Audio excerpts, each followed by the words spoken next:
함이라. 선택의 하루는 마트에 24개의 다양한 종류의 잼을 딱 진열하고요. 사람들에게 쿠폰을 주고 이제 되도록이면 이 잼을 좀 사라라고 권유를 했어요. 그리고 그 다음 날입니다. 6개 종류를 확 줄였죠. 6개 종류의 잼을 이렇게 진열해 놓고 어제처럼 쿠폰 드리고 되도록 이 잼을 좀 사면 좋겠다 유도를 했습니다. 자, 이 실험에 대한 결과를 보면 참 재미있습니다. 24개가 잼이 이렇게 진열되어 있었던 곳에는 마트에 왔던 손님들 중에 60%가 이 잼 뭐가 있나 이렇게 구경하고 갔다는 거예요. 마트에 온 사람들 중에 60%가 뭐 꽤 많은 거죠. 그런데 6개의 잼을 진열했을 때는 참 의아한 것은 마트에 왔던 사람들 중에 40%가 이렇게 뭐 있나 보고 그냥 가더라는 거예요. 자, 20%의 차이가 나죠. 이거 꽤 큰 겁니다. 왜 이렇게 차이가 났을까라고 따져보았더니 그 이유 중에 하나는 이런 거였죠. 24개의 다양한 종류가 있으면 어떻습니까? 형형색색 색깔이 막 있으니까 우선 눈에 띄죠. 사람들은 눈에 띄어야 되니까요. 눈에 띄니까 이제 궁금함이 일어나고 뭐가 있지 하고 그냥 보고 갔다는 거예요. 자, 한편 중요한 것은 뭐예요? 잼을 사야 되는 거죠. 보고 가면 뭐 합니까? 잼을 사줘야 마트 사장님이 돈 벌 거 아니에요? 자, 중요한 건 이제 구매량인데 이 실험을 통해서 보게 된 게 뭐냐? 어느 진열대에 실질적으로 사람들이 이 잼을 구매하였을까? 결과가 재밌었습니다. 24개의 잼을 진열한 곳에서는 구경하던 사람들 중에 놀라지 마세요. 단 3%만이 잼을 실질적으로 구매했다는 거예요. 3%. 그런데 반면에 6개의 잼을 진열했던 곳에서는 구경하던 사람들 중에 30%가 잼을 실질적으로 구매했다는 거죠. 판매량이 무려 7배 차이입니다. 이거 엄청난 거죠. 왜 이렇게 차이가 많이 나지? 구경은 엄청나게 많이 하더니 실질적으로는 안 사. 그런데 반면에 구경은 뭐 조금 적게 하더니 근데 실질적으로는 판매량이 훨씬 더 많아. 이유가 뭘까? 여러 가지 이유가 있겠지만 가장 핵심 중에 하나가 이거였습니다. 선택의 가지수를 줄여놨기 때문이라는 거예요. 되게 아이러니하지 않으세요? 자, 여러분, 우리가 이 실험을 통하여서 말해주는 게 있는데 우리에게는 머리로 생각합니다. 선택지가 많으면 많을수록 내가 고를 것이 많으면 많을수록 나에게 훨씬 좋을 거야. 우리 머리로는 그렇게 생각하거든요. 그런데 아십니까? 우리는 머리로 사는 것이 아니라 결국은 나의 손과 발이 살아요. 나의 삶의 현장에 내 손과 발로 움직일 때는 사람들이 선택의 가지수가 많으면 많을수록 결정하기가 우선 어렵고 때로는 결정을 머뭇머뭇거림으로 말미암아 모든 시안을 놓치고 때로는 아예 결정을 하지 못하더라는 것이죠. 점점 더 결정 장애가 얼마나 이 사회에 많이 일어나고 있습니까? 우리가 살아가는 인생도 마찬가지죠. 선택지가 적어서 어려우십니까? 아니면 선택지가 많아서 어려우십니까? 물론 상황에 따라 다를 수는 있겠지만 적어도 2019년 대한민국을 살아가고 있는 2부 예배를 드리고 있는 우리에게는 솔직히 선택지가 없어서 어려운 게 아니라 선택지가 많아서 어렵죠. 롯데마트 갈까? 옆에 있는 홈플러스 갈까? 롯데몰에 가서 다른 쇼핑도 하고 뭐 필요한 거 살까? 아니면 우리 아이들 이 대학을 갈까? 저 대학을 갈까? 물론 뭐 자기 성적이 되어야 하겠지만요. 우리 젊은이들은 어떻습니까? 이 회사를 지원할까? 아니면 저 회사를 지원할까? 선택지가 많습니다. 교회는 어때요, 교회? 제가 2017년 이제 9월에 우리가 첫 예배를 드렸는데 그해 1월 달에 2월 달에 제가 짬짬이 이제 이 호매실에 와서 이 동네도 알아보고 땅 밟기도 하고 제가 막 그런 시간을 많이 가졌거든요. 그래서 제가 몇 번 말씀을 드렸죠. 그때 벌써 2년 전인데 그때 이 금곡동 호매실동 저 야외도 아니에요. 저 능실마을 그쪽도 아니에요. 요 지역 안에만 교회가 몇 개 있었느냐? 64개가 있었어요. 지금은 훨씬 더 많이 늘었겠죠. 상가에 뭐 보면 우리도 뭐 마찬가지지만 교회 없는 곳이 없습니다. 자, 우리도 마찬가지예요. 이 교회를 갈까 저 교회를 갈까 선택지가 너무 많기 때문에 우리가 고민스럽죠. 저에게도 개척을 하기 전에 3가지의 선택지가 있었습니다. 첫째, 기존 교회에 청빙받아 담임 목사로 갈까? 2번째, 분립 개척을 할까? 3번째, 이도 저도 아니면 부목사로 계속 사역을 할까? 기도를 하던 가운데 고민을 하던 가운데 제일 먼저 탈락된 거 3번 나가리. 부목사로 계속 있고 싶지 않았습니다. 3번은 나가리. 자, 그럼 이제 둘 중에 하나죠. 개척을 할 거냐 청빙을 받아갈 거냐. 제가 이걸 놓고 기도를 했어요. 근데 여러분 그거 아세요? 내가 이렇게 간절한 기도의 제목이 있는데 막상 기도를 하려면 기도가 잘 안 될 때가 있죠. 제가 그럴 때가 많거든요. 기도는 해야 된다는 것을 알겠는데 막상 기도하려면 기도가 안 돼요. 제가 그때 너무 힘들었습니다. 왜 내가 이렇게 기도가 안 되지? 분명히 기도해서 하나님의 뜻을 구해야 되는데 근데 기도가 안 돼요. 제 마음을 그때 엄청나게 탐색을 했는데 이유가 간단하더라고요. 예, 생각이 많아서. 근데 어떤 생각이 많았느냐? 더 구체적으로 말하면 청빙을 받으면 뭐가 좋고 나쁜지가 제 머릿속에 이미 답이 다 나와. 개척을 하면 뭐가 좋고 나쁜지 이미 제 머릿속에 답이 다 나와. 답이 딱 있어요. 여러분 아십니까? 기도하는데 왜 기도가 이렇게 어렵냐? 한번 잘 여러분들의 마음을 들여다보세요. 이미 기도하기 전에 내가 가지고 있는 답이 있기 때문에. 제가 그랬습니다. 이게 뭐 그냥 뭐 바보가 아니잖아요, 우리가. 청빙을 받으면 뭐가 좋고 나쁜지, 개척을 하면 뭐가 좋고 나쁜지. 저 바보 아니거든요. 다 나오는 거예요. 그러니까 기도하려고 앉았지만 기도가 안 되는 거죠. 여러분 청빙을 받으면 뭐가 좋을까요? 대놓고 말하기가 거시기하죠? 안정적이죠. 왜 안정적이냐? 눈에 보이잖아요. 손에 잡히잖아요. 바보가 아닌 이상 저 바보 아니거든요. 돌아가는 판세. 제가 콩밥이 사역 20여 년이에요. 젊지만 제가 사역 꽤 많이 했거든요. 돌아가는 거 저 잘 압니다. 딱 보면 알아요. 대충 알아요. 예, 청빙하면 안정적이죠. 근데 늘 좋냐고요? 아니요. 여러분 기억하십시오. 하나님의 은혜 외에는 공짜 없어요. 공짜 너무 좋아하지 마십시오. 반드시 대가가 지불되어야 됩니다. 어떤 대가가 있는 줄 아세요? 이미 세워진 틀 안으로 들어가야 됩니다. 이 자리에 직장생활 하시는 많은 우리 형제자매님들이 계시는데 왜 직장생활이 어렵죠? 이미 기존에 있는 틀 안에 내가 들어가야 되니까. 내 마음대로 됩니까? 택도 없는 얘기죠. 내가 그 기존의 틀 안에 끼어서 맞춰서 그 안에서 돌아가야 된다는 게 만만치 않습니다. 정말 어렵습니다. 그게 직장생활 아니겠어요? 목회도 마찬가지거든요. 여러분 딱 봤는데 이게 아니야. 이걸 바꾸면 더 좋겠어. 그런데 그거 하나를 바꾸기 위해서 너무나 많은 절차가 필요합니다. 때로는 그거 하나를 바꾸기 위해서 하나를 딱 건드렸는데 보니까 그 하나가 아니라 이미 얽히고 설켜서 너무 많은 것들이 복잡하게 얽히고 설켜져 있어요. 그래서 속담에 이런 얘기가 있잖아요. 빈대 잡으려다 못 태운다고요? 예, 초가상관을 태우는 경우가 있어요. 그래서 어떻게 합니까? 안 해요. 스탑. 아닌 걸 알면서도 못 해요. 왜? 얽히고 설킨 게 너무 많아가지고 초가상관 다 태우게 생겼거든요. 이게 청빙이에요. 이건 저만의 이야기, 저는 목사니까 저 목회를 얘기하는 것이고 여러분들은 직장생활을 하면서 그 얘기, 원리적인 고민은 똑같습니다. 개척은 어떨까요? 개척, 완전히 반대죠. 눈에 뵈는 것도 없고 손에 잡히는 것도 없고 아무것도 없어요. 오늘까지 좋다 하더라도 내일 어떻게 될지 모릅니다. 그러니까 저의 마음이 어떨 줄 아세요? 불안해요. 그러니까 어떤 줄 아세요? 때로는 두렵습니다. 마치 살 얼음판을 걷는 그 마음. 그게 실은 제 마음이거든요. 지금도. 하지만 모든 게 다 불안하고 두려운가? 그렇다면 개척 아무도 안 하겠죠. 목사가 얼마나 많아요. 아무도 개척 안 하겠죠. 그럼 뭐 이제 뭐 목회지 없으면 다른 뭐 투잡을 하든 뭐 이제 그렇게 되겠죠. 하나님께서 나에게 주신 마음, 하나님께서 나에게 주신 생각을 개척을 하면 목회 현장 가운데 마음껏 펼칠 수 있습니다. 저는 지금 그렇게 하고 있는 거예요. 지금 예수 호미실교회에서 이루어지는 것이 여하튼 간에 저의 생각과 나의 구도 속에서 하나님께서 이렇게 가면 좋겠다라는 것이 하나둘 지금 펼쳐지고 있는 것이죠. 재밌습니다. 때로는 이게 아니다 싶으면 저 당장에 그만둡니다. 스탑해요. 그리고 뭐 우리 오늘도 운영위원회가 있지만 우리 운영위원들과 또 논의를 합니다. 이건 아닌 것 같아요. 같이 기도해 주시죠. 한번 논의하시죠. 아니다 싶으면 아니죠. 제가 말씀을 드렸나요? 우리가 개척을 하면서 처음에는 헌금 시간에 헌금 주머니를 돌렸어요. 근데 다른 이유는 아니고요. 제 마음속에 예배는 드리는 거다. 드린다는 것은 구체적으로 우리의 행위가 따라야 된다. 이것에 대해서 함께 공유하기 위해서 우리 헌금 주머니를 돌렸어요. 그러던데 12월 말에 개척하고 난 2017년 얘기입니다. 12월 말에 제가 한 2, 3주 있었던 일을 뒤늦게 들었어요. 무슨 얘기를 들었느냐?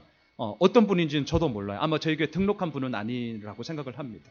어느 한 분이 이렇게 헌금 주머니가 도니까 뭐 헌금은 해야 되는데 준비를 안 했으니까 당황해서 주머니를 이렇게 뒤지다가 아마 동전이 같이 이렇게 떨어졌나 봐요. 얼마나 당황스러웠겠습니까? 제가 그걸 2주인가 3주 후에 들었어요.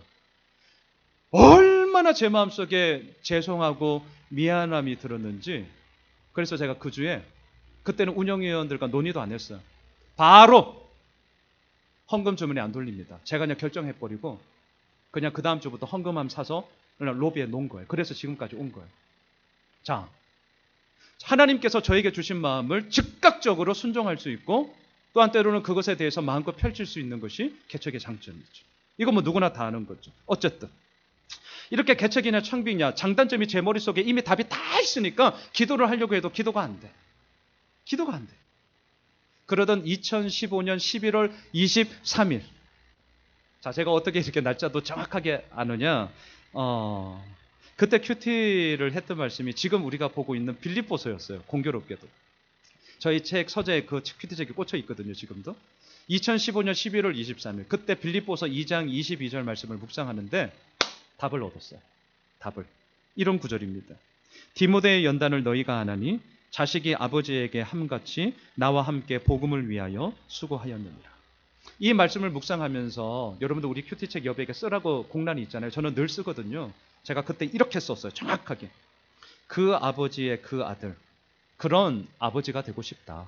하지만 그 아버지가 되기 전에 먼저 아버지를 닮아가는 그 아들이 되어야 된다. 제가 몸담고 있는 교회는 분립개척을 향하여서 함께 비전을 나누고 있습니다. 그런데 정작 그 아버지라고 여기며 내가 그의 제자라고 여기는 이제 내가 그것을 해야 되는데 정작 내가 그것을 안 한다면 아무리 그 아버지를 닮아가고 싶다 하지만 내 삶의 이율배반이 아닌가. 그 아버지를 진짜 닮아가고 싶은가? 그렇다면 먼저 그 아들이 되어야 된다. 너무나도 명확하고 너무나도 분명하게 제 마음속에 확 들어온 거예요. 그래서 제가 얘기했습니다. 공식적으로 준비하겠습니다. 그리고 2년 훈련을 받고 지금 이 자리까지 제가 오게 된 것이죠. 자, 여러분 저의 이야기가 좀 길어서 죄송했는데요. 무엇을 선택해야 되느냐? 이거 다 어렵습니다. 때로는 모르겠어요. 선택에 있어서 책임이 따르기 때문에 더더욱 어렵습니다. 때로는 나는 아무것도 선택하지 않을 거야. 무선택을 선택하죠. 이해되시죠? 무선택을 선택합니다.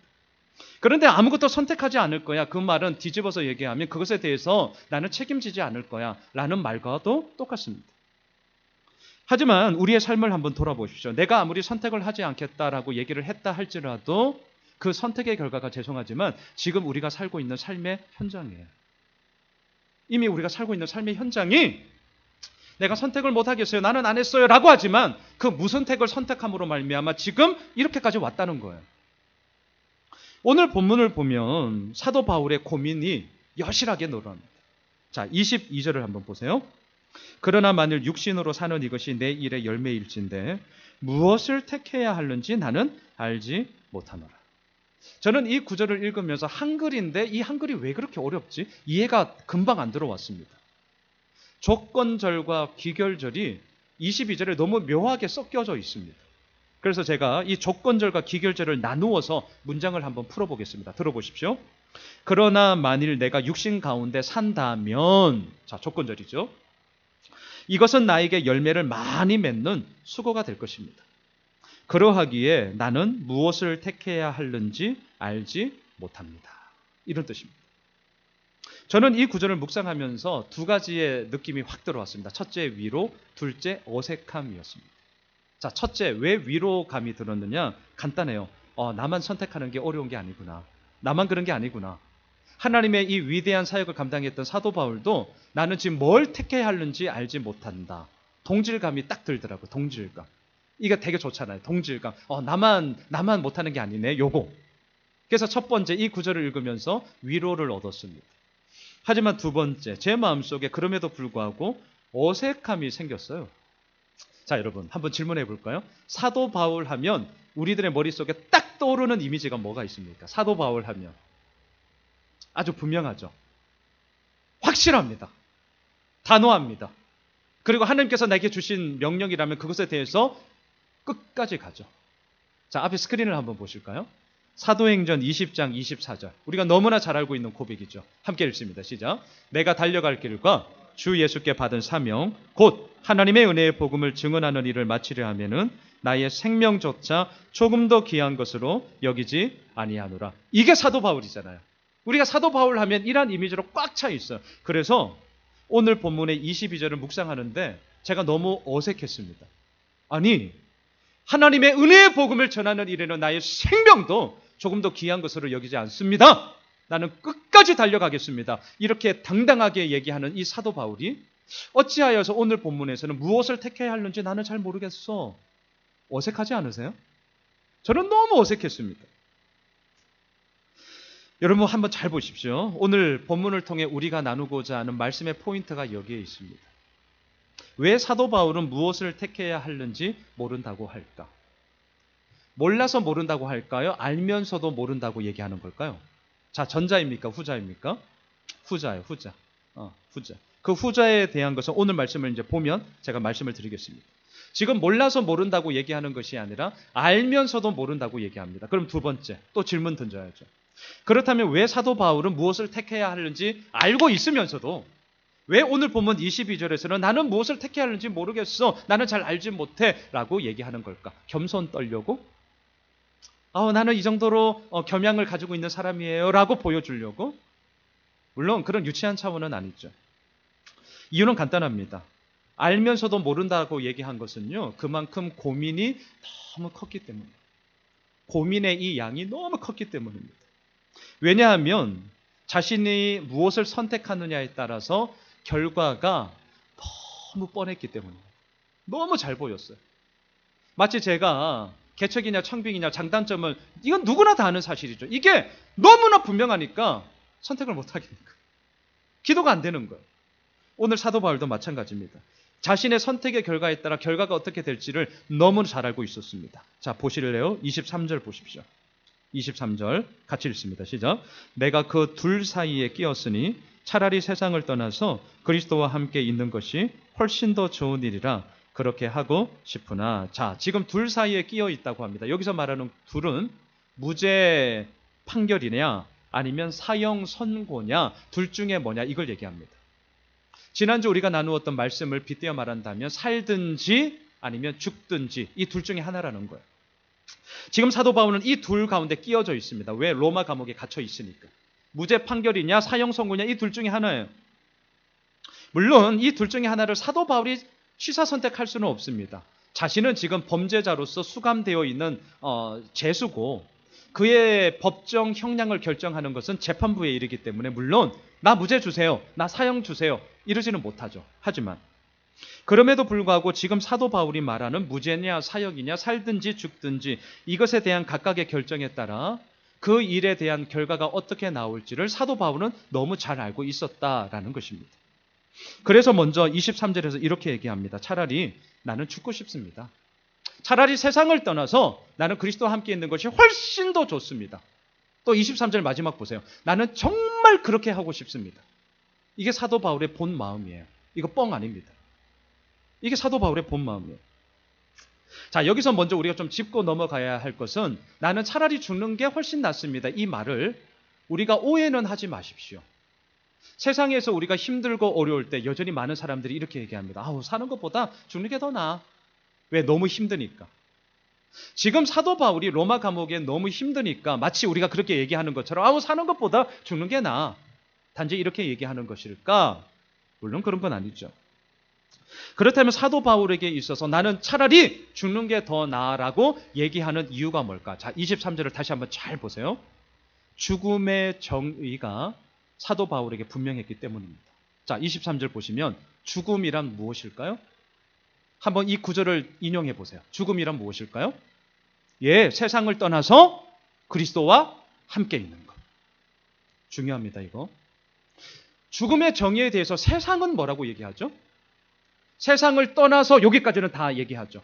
결국 이별, 떠남으로 끝나요. 더 이상 뭐가 없습니다. 그러니까 죽음에 대해서 하염없이 울죠. 이제 더 이상 못 보니까, 더 이상 얘기할 수 없으니까, 더 이상 만질 수 없으니까. 이거는 이 땅을 살아가는 사람이라면 누구나 다 동의해. 오케이. 세상을 떠나서 여기까지는 다 오케이. 그런데 하나님을 믿는 우리는 여기서 한 걸음 더 나아갈 수 있는 근거가 있어요. 그게 뭡니까? 세상을 떠나서 그리스도와 함께 있는 것입니다.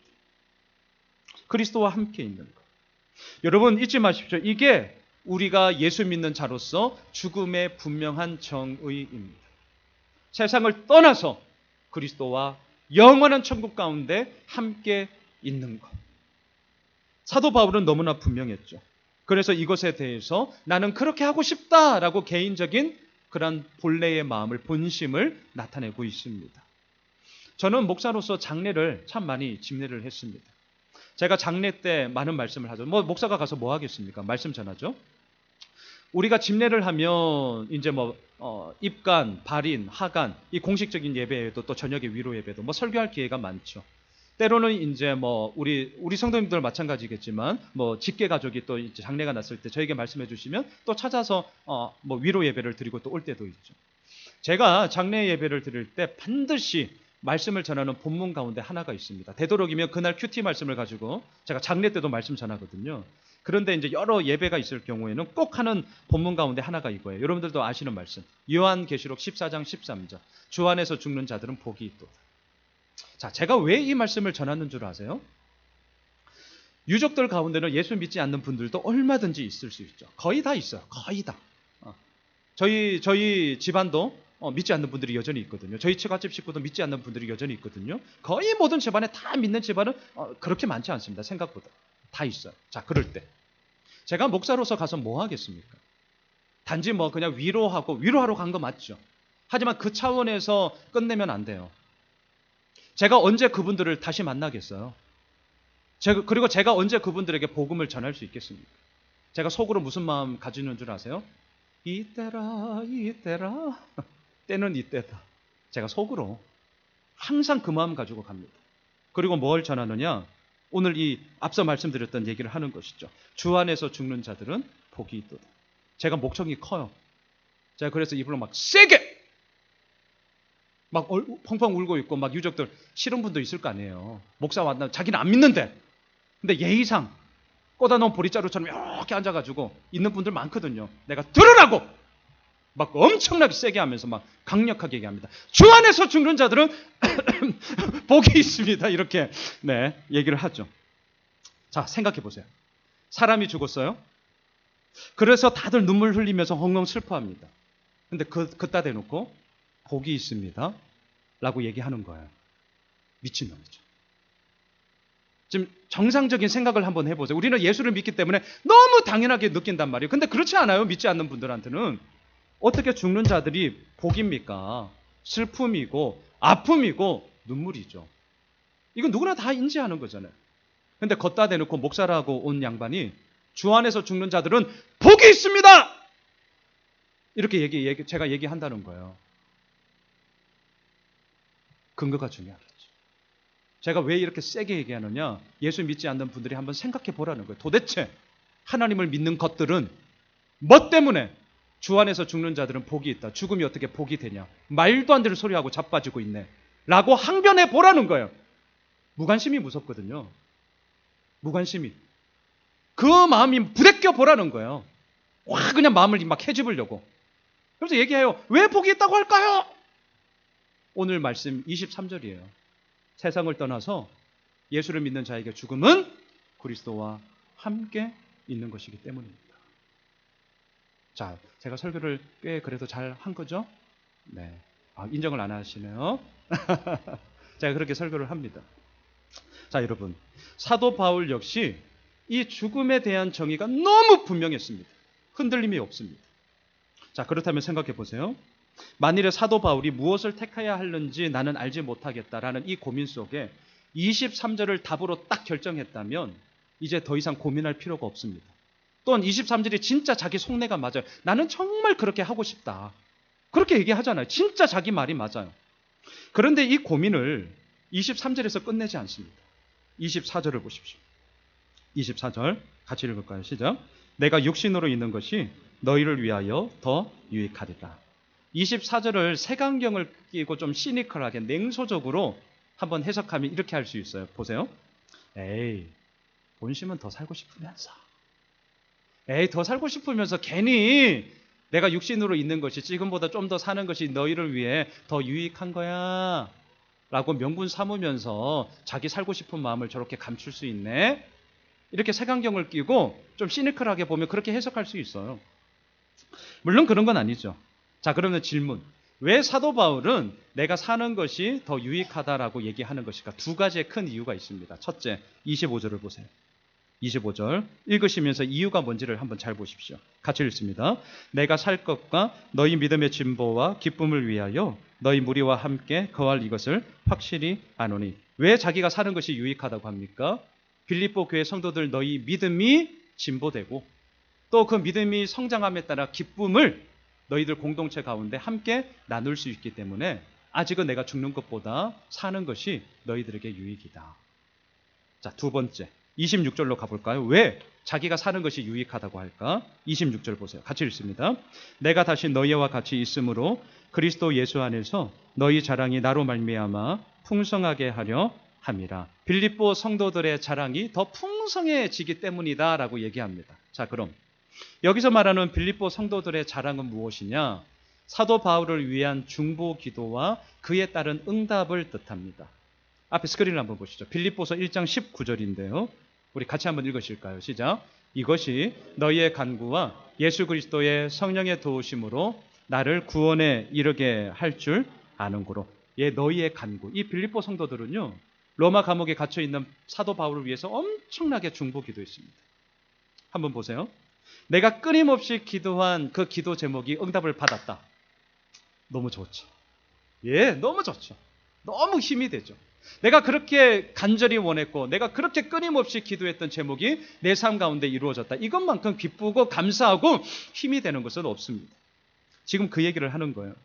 빌립보 성도들도요, 너희의 간구와 정말 사도 바울의 석방을 위하여서 엄청나게 기도했는데 오늘 본문 26절 내가 다시 너희와 같이 있으므로 뭘 얘기합니까? 너희들이 기도한 제목처럼 내가 석방됨으로 말미암아 그리스도 예수 안에서 너희의 자랑이 뭘 얘기합니까? 그들의 기도 응답을 뜻하죠. 너희들의 그 기도 응답이 이루어짐으로 말미암아 나를 통하여 더욱 그 자랑이 풍성해지지 않겠니? 그래서 나는 아직은 살아야겠다. 이렇게 얘기를 하는 것이죠. 자, 보세요. 저를 보세요. 오늘 본문 이제 여기서 끝. 자, 저를 보시면 돼요. 지금 우리는 로마 감옥에 갇혀있는 사도 바울에게 주어진 두 개의 선택지를 보고 있습니다. 첫째 뭐죠? 살든지 죽든지. 무죄 판결이냐 사형 선고냐. 이 두 가지가 선택지가 이제 주어질 것입니다. 우리가 보기에는 당연히 뭐가 좋을까요? 무죄! 이유는 간단합니다. 살 수 있으니까. 자유롭게 살 수 있으니까. 그런데 사도 바울은 달랐습니다. 우리가 이미 보았습니다. 23절 차라리 나는 죽는 게 더 나아. 나 정말 그걸 원해. 왜? 세상을 떠나 그리스도와 영원히 함께 있는 것이니까. 이거 진짜예요. 뻥 아닙니다. 진짜예요. 진짜. 그럼에도 불구하고 사도 바울이 오늘 본문 22절 무엇을 택해야 할는지 나는 알지 못한다라고 고민하는 이유는 뭐냐? 사는 것도 유익이고 죽는 것도 유익이었기 때문입니다. 다시 말할까요? 둘 다 좋았기 때문에. 자, 이게 이제 우리의 삶으로 들어와 봅시다. 잘 생각하셔야 돼요. 우리가 고민할 때 언제입니까? 우리 고민 많이 하죠. 언제 고민하세요? 비등비등할 때. 제가 볼 때 100대 빵 고민하세요? 미쳤죠? 그거 왜 고민합니까? 100대 빵인데 100 하면 되는 건데. 그럼 바보 아니잖아요. 70대 30 어떠세요? 별로 고민 안 해요. 우리 김순희 집사님 격하게 동의하셨어요. 별로 고민 안 해요. 당연히 70 가죠. 자, 우리의 고민은 이제 어디서부터 시작하느냐? 이제 60대 40이 딱 되면 어라 요게 나와요. 이제 어라 하면서 이제 그냥 지나가야 될 거는 이제 한 번 더 보기 시작. 어라. 그러다 이제 고민의 최정점은 어디죠? 50대 50이 딱 되면 이제 미치죠. 더 스릴 넘치는 거 뭔지 아세요? 그러다가 이제 돌을 하나를 딱 어디로 놔야 되느냐에 따라 뭐가 되죠? 50일 때 49가 딱 될 때. 결과론적으로 볼 때는 100대 빵이나 50일 때 49나 결국 결정한 게 똑같은 거예요. 우리의 고민은 결국 이거죠. 50일 때 49. 아주 유치한 예를 들어볼까요? 짜장면이 좋으십니까? 짬뽕이 좋으세요? 이제 배가 슬슬 둘 다 이제 먹고 싶죠. 그래서 고민하지 말라고 이제 짬짜면 요 단계 이제 나오는데 우리의 인생이 이렇게 단편하면 얼마나 좋겠어요. 차라리 나는 짜장면이 좋고 짬뽕이 싫어. 그러면 고민하지 않겠죠. 차라리 나는 무죄 판결이 좋고 사형 선고는 싫어. 고민하지 않겠죠. 그걸 얻기 위해서 기도하겠죠.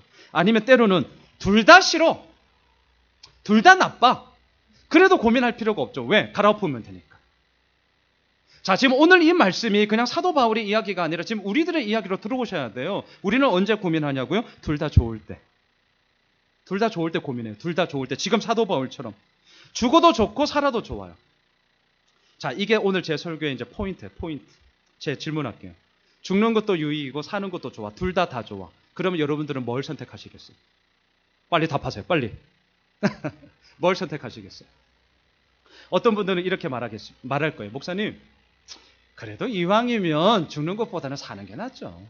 좀 더 살다가 어차피 죽을 거지만 그래도 좀 더 살다가 저는 가겠습니다. 예, 그럴 수 있습니다. 한편으로는 어떤 분들은 아마 이렇게 얘기할 수도 있습니다. 목사님, 어차피 우리 한 번 살다가 가는 인생 아닙니까? 그런데 죽는 것도 유익함이요, 하나님과 영원한 기쁨을 맛볼 수 있다는 분명한 확신이 있다면 어차피 죽느냐 사느냐를 내가 택해야 된다면 저는 근데 차라리 죽을랍니다. 이놈의 세상 뭐 신경 쓰고 골치 아프고 죽겠는데 돈도 없고 그냥 영원한 천국의 기쁨을 누리며 살겠습니다. 목사님, 난 그럴랍니다. 오케이, 그럴 수 있죠. 50대 50이. 자, 50대 50. 말씀을 준비하면서 저도 고민이었어요. 제 마음속에 뭐가 들어왔냐. 양 목사, 설교할 때 성도들한테만 묻지 말고 니한테 먼저 물어. 저한테 물었어요. 너는 뭐 할래? 와, 이제 머리가 지나기 시작했어요. 뭘 택해야 되지? 택해야 한다면 그 기준이 뭐가 돼야 되지? 우리가 이것 때문에 고민하잖아요. 막 머리에 쥐나는 줄 알았습니다. 본문을 뚫어져라 보고 또 보았습니다. 책상 앞에 앉아서 이렇게 생각하고 저렇게 생각하고 답이 없는 거예요. 둘 다 좋아가지고. 둘 다 좋아서. 그러던 가운데 새벽에 계속 기도하면서 물었습니다. 하나님, 뭐죠?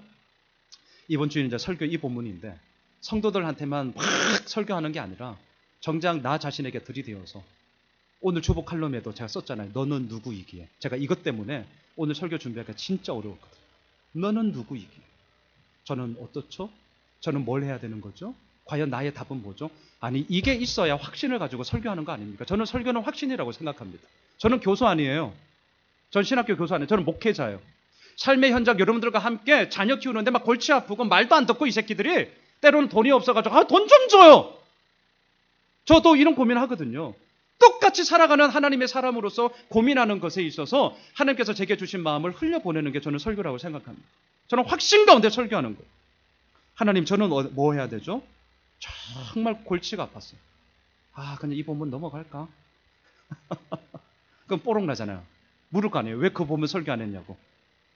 그러다가 할렐루야, 답을 얻었어요. 답을. 24절을 보세요. 자, 24절. 뚫어져라 보셔야 돼요. 아무 생각 없이 너 빨리 설교해라 요렇게 보지 마시고 자, 24절을 막 뚫어져라 보세요. 답이 보이십니다. 답이. 보이세요? 너희를 위하여. 자, 다시 저를 보세요. 사는 것도 유익이고 죽는 것도 유익이라고 말할 때 우리가 말하는 유익의 기준은 결국 뭡니까? 나를 위하여죠. 우리는 이 말을 안 해요. 대놓고 얘기를 안 합니다. 그러면서 우리는 이 뿌리는 이렇게 감춰두고 표면적인 얘기만 해요. 죽는 것도 유익이요, 사는 것도 유익이요, 이러고 자빠지고 있어요. 그 믿음의 뿌리가 뭔데요? 나를 위하여. 나를 위하여 사는 게 유익이냐, 나를 위하여 죽는 게 유익이냐, 결국 이 싸움이죠. 이렇게 설교하는 저도 마찬가지입니다. 살다 보면 이해관계가 충돌합니다. 어쩔 수가 없어요. 무슨 일을 하려면 의견이 분분합니다. 오늘도 우리 운영일을 하거든요. 여러 가지 많은 논의를 제가 미리 드렸어요. 고민하고 오라고. 여기 와서 고민하지 말고 미리 고민하라고. 제가 되게 친절한 목사예요. 미리 드려요. 미리. 고민하고 온 거를 가지고 논의하자고. 자, 어떤 일들을 하려면 의견이 분분하죠. 혹시 이 자리에 제가 설교를 준비하면서 이 생각이 들었어요. 그럼에도 불구하고 혹시 우리 성도님들 가운데 목사님, 저는 이 땅을 살아가면서 아무런 갈등 없이 살아가고 싶어요. 저는요, 제 삶 가운데 아주 잔잔한 호소와 같이 아주 평안함 가운데 살아가고 싶어요. 이렇게 얘기하시는 분들이 혹 있지 않을까라는 생각이 들어서 혹시 그런 분들이 오늘 2부 예배 때 계십니까? 1부 때는 3명이 있었어요. 자, 2부 예배 때 여러분들 어떠세요? 제가 비법을 알려드릴게요. 비법이 있어요. 비법. 자, 이제 침 한번 꼴딱 생기시고 비법. 그게 뭐냐면 답은 간단해요. 아무 일도 안 하시면 돼요. 진짜. 아무 일도 안 하시면 돼요. 갈등 없어요. 잔잔한 호소와 같이 내 마음에 평안해서 사실 거예요. 아무 일 하지 마. 우리 자매님들 남편 보고 돈 벌어 오라 그래. 나는 아무 일 하지 마. 환한 호수와 같이 내 마음에 갈등도 없고 평안함 가운데 사실 거예요. 부작용이 있어요. 죄송하지만 아무 열매도 없을 거예요. 진짜예요. 여러분, 우리가 유익을 말할 때 이게 손해냐, 이게 이익이냐, 이게 나한테 유리하냐, 나한테 불리하냐 따져볼 때 판단 기준은 결국 나를 위합니다. 나를 위함. 지금 사도 바울의 이 선택, 사는 것도 유익이고 죽는 것도 둘 다 좋아. 뭘 해도 다 좋아요. 그럴 때에 이 사도 바울이 선택한 기준은 뭐냐? 너를 위하여였다. 너희를 위하여. 만약에 나를 위하여가 선택의 기준이 되었다면 오늘 본문 23절로 끝냈을 거예요. 차라리 나는 세상을 떠나서 그리스도와 함께 있는 것이 훨씬 더 좋다. 나는 진짜 그렇게 하고 싶다. 나를 위하여라면 23절로 끝! 고민할 게 없어요. 끝! 근데 사도 바울은 거기에서 나를 위하여가 아니라 너희를 위하여 살아간다라고 얘기를 한다는 거예요. 다시 들어보세요. 제가 이렇게 원래는 설교 원고를 이렇게 끝냈어요. 자, 설교 원고 열심히 준비했어요. 이렇게 끝냈어요. 이걸 놓고 계속 그걸 기도하는데 제가 금요일 새벽 이렇게 앞에서 이제 설교 끝나고 저도 기도하는데 하나님께서 저에게 마음을 주셨어요. 마음을. 어떤 마음을 주셨느냐? 순웅아, 네가 이제 설교 초고를 그렇게 마무리를 하고 이제 계속 마무리 이제 막 살을 붙이거든요. 네가 그렇게 마치면 성도님들이 너 설교를 듣고 뭐가 마음에 남겠니? 다시요. 나를 위하여 살지 말고 너희를 위하여 사십시오. 아멘! 그렇게 설교 끝. 여러분들 지금 마음속에 뭐가 남으세요? 쉽게 얘기할게요. 오늘 목사님 설교가 이기적으로 살지 말고 남들 위해서 이타적으로 살아라는 말이는구나. 지금 그렇게 들리시죠? 제 마음에 이게 딱 들어왔어요. 이게 아닌데? 그래서 제가 집에 가서 설교를 다 엎었어요. 여러분, 제가 설교 이게 빡빡 이런 자랑을 빡빡한데 이게 그냥 나오는 게 아니에요. 제가 설교를 다 엎었어요. 미치는 줄 알았어요. 다시 준비하는 게. 근데 제가 왜 엎었냐? 하나님께서 저에게 강력하게 주신 마음이 있습니다. 오늘 사도 바울이 말하는 너희를 위하여, 이걸 과연 성도님들은 설교를 듣고 나서 뭐라고 생각할까? 여기에서 제가 걸렸기 때문에. 잘 들어주세요. 도덕 윤리 시간에 배우고 있는 이타적으로 살아라, 착하게 살아라, 남들 도와주며 살아라, 제가 이 얘기하는 게 아닙니다. 물론 맞아요. 틀린 말 아닙니다. 하지만 제가 여기서 끝낼 수가 없어요. 저는 도덕 윤리 선생이 아닙니다. 저는 하나님의 말씀이 우리의 생명이라고 믿는 목사입니다. 그래서 말씀을 묵상하다가 하나님께서 제게 주신 마음이 이겁니다. 예수 믿는 우리는 여기서 끝나면 안 된다. 사도 바울이 말하는 너희를 위하여가 도대체 무슨 말이냐? 저를 한번 따라해 주실까요? 하나님과의 관계. 이거예요. 이게 저의 오늘 설교의 결론입니다. 사도 바울은요, 나를 위하여 이것이 아니라 너희를 위하여라고 선택을 했는데 그 선택을 한 이유는 뭐냐? 그렇게 해야만 빌립보 성도들이 하나님과의 관계에서 더욱더 친밀함을 가지고 하나님 앞에서 온전히 설 수 있었기 때문입니다. 잊지 마십시오. 사도 바울의 선택의 기준은 언제나 하나님과의 관계였습니다.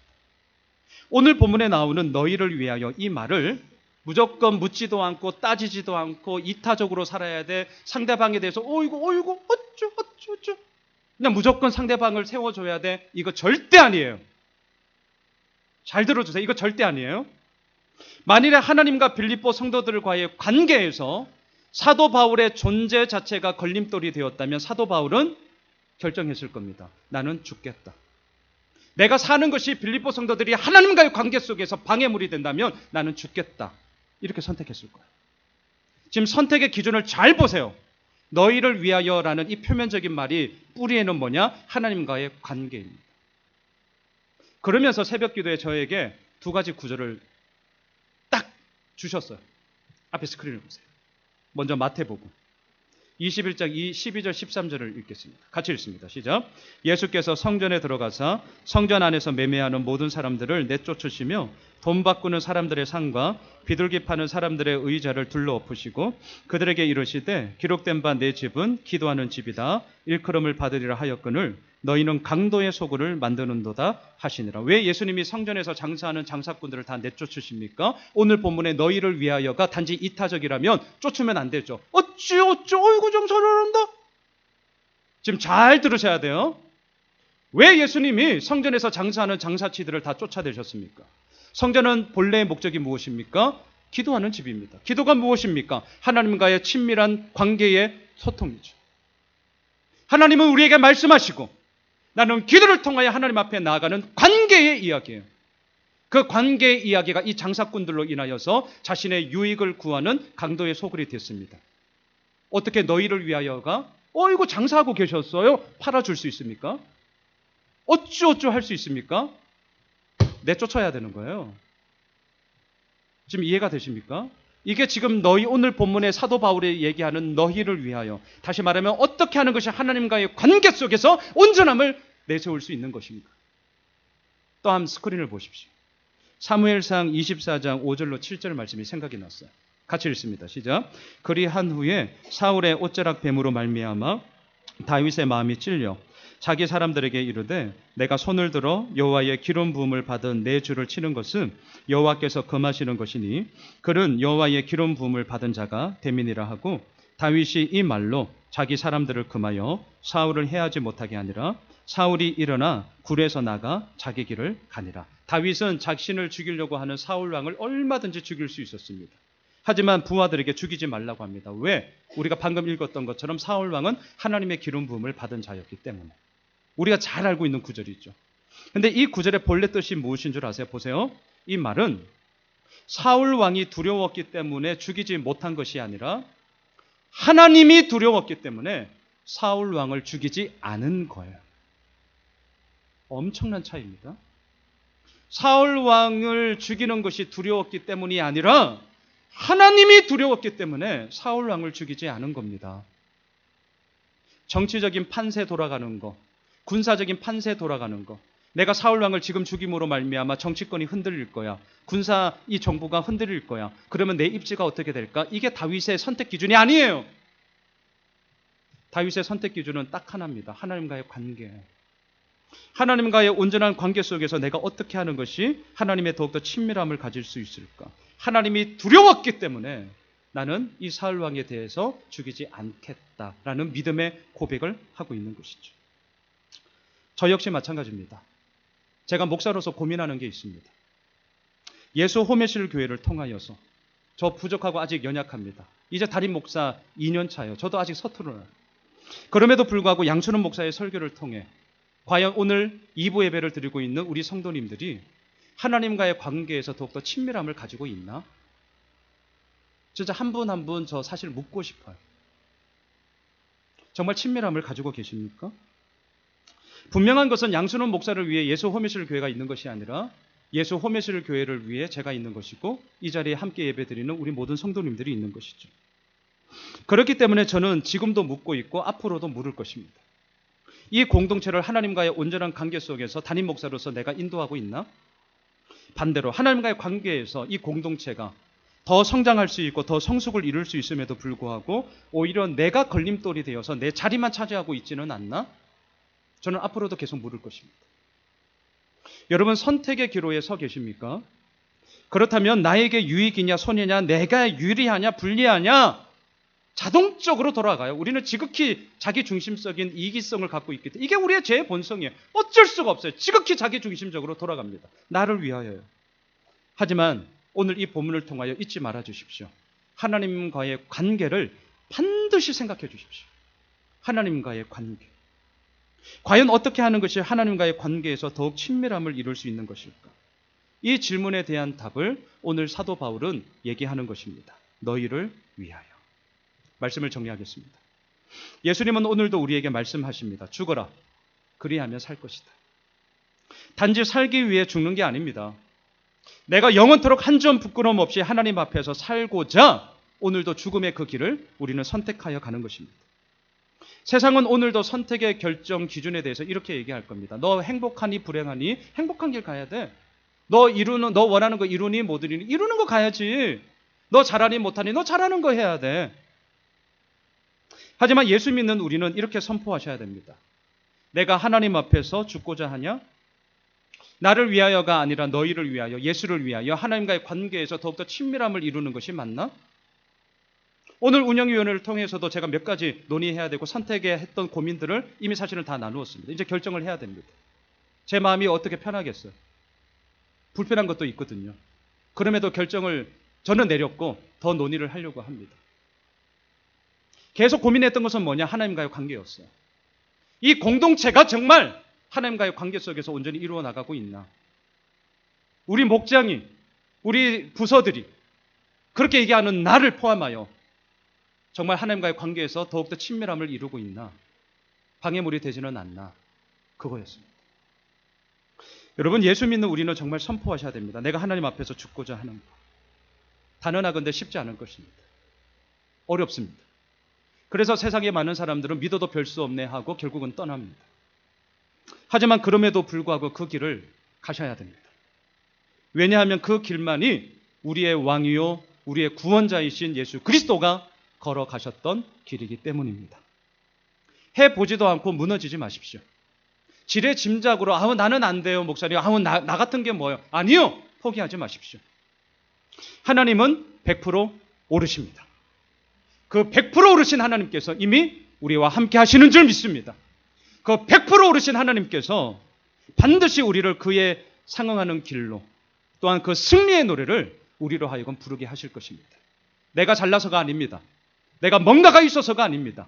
내가 믿는 하나님이 오르시고 내가 믿는 하나님이 우리의 모든 것 되시기에 우리는 오늘도 그 길을 걸어가는 것입니다. 우리 다 함께 일어나셔서